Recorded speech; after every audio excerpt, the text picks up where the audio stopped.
Namaskaram, everyone. Today, I'd like to talk about how the courts are a terrible executive and how that has been proven yet again.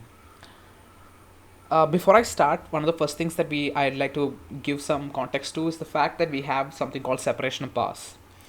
The idea is that there are three different branches of the state: the executive, the judiciary, and the legislature, which are all sought to be given clear and distinct powers in order to provide checks and balances within the system to ensure that power and the exercise of power is not arbitrary and there's no one branch overloaded with too much power and responsibility to affect the rights of citizens.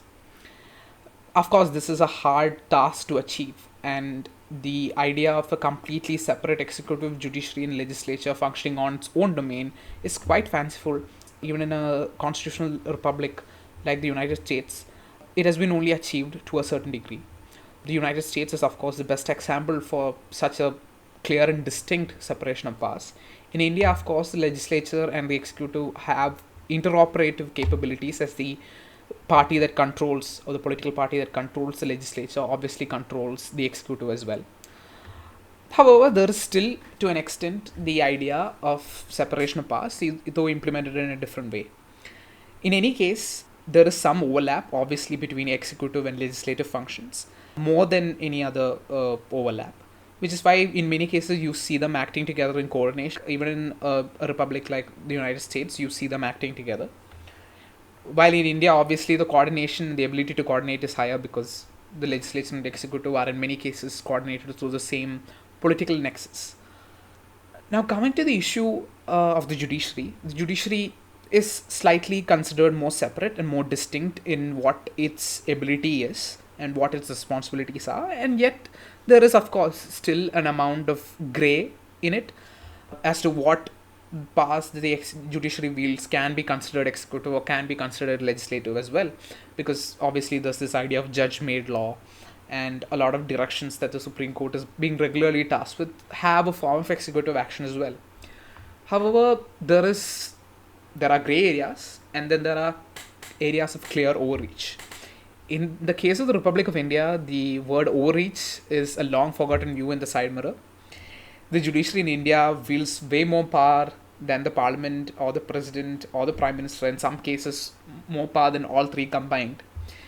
The Indian judiciary appoints its own, seeks, and most astonishingly receives provenance in all matters, and is also unaccountable directly to the citizenry. One of the most egregious actions is, of course, the regular pronouncements that the court makes, which are akin to legislative action. But at least in that case, the parliament has the ability to directly seek out and flesh out and clear out the minutiae and have an actual act in place, which has procedure, actions, etc. in place. In the case of executive action, or in the case of directing executive action, the matter is much more harder for the executive to push back, especially in a situation where it's in the middle of a pandemic and it's in the middle of a very politically sensitive situation. And that is the context in which we must see the recent revelation that the demand that the Delhi government made, or the demands of the Delhi government with respect to oxygen, was very clearly inflated. This inflated demand was at the same time that the Supreme Court demanded that the central government supply Delhi with 700 metric tons of oxygen, else dire consequences will follow.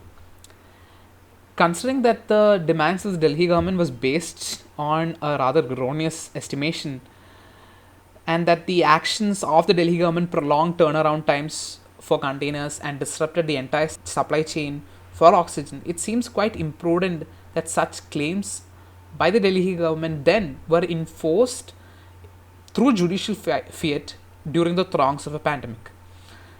Now, there are some observations that the Honorable Justices on the court made that quite baffling, to say the least, which said that the central government had a special duty to Delhi, and that the Delhi and the state of Delhi represents the nation, the national capital territory of Delhi represents the nation, and there is hardly anybody who's ethnically Delhiite, and therefore the center must pay special attention to Delhi.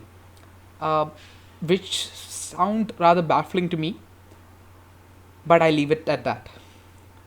And at the very least, one has to say that the court has clearly been a victim of the tyranny of distance.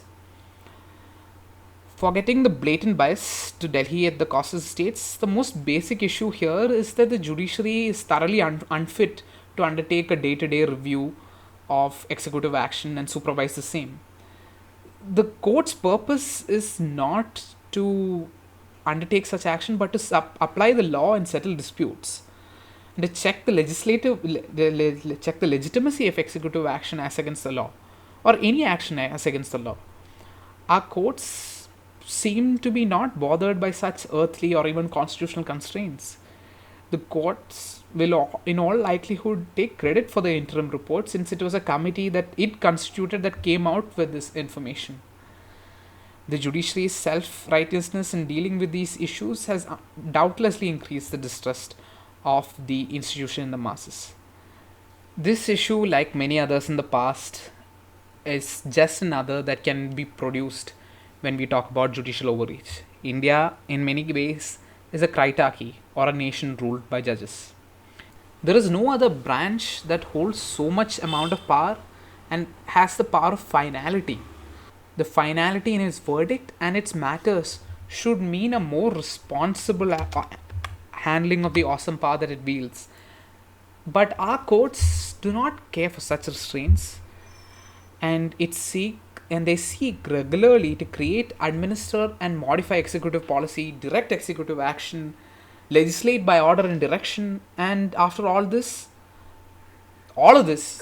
then maybe get to those pending cases. There is no doubt that the court will ignore its own imprudence and will continue its own way without any self awareness or reflection. Politicians have elections every 5 years at the very least to give them a reality check. What do the honorable justices have? Constitutional crises. And that does not bode well for the Republic of India. Thank you, and I hope you enjoyed this podcast episode. On a side note, this related video that I did regarding the mob lynching judgment that the Supreme Court gave in 2018, which is available on YouTube. If you are interested, do check that out. Thank you. And again, Jai Hind.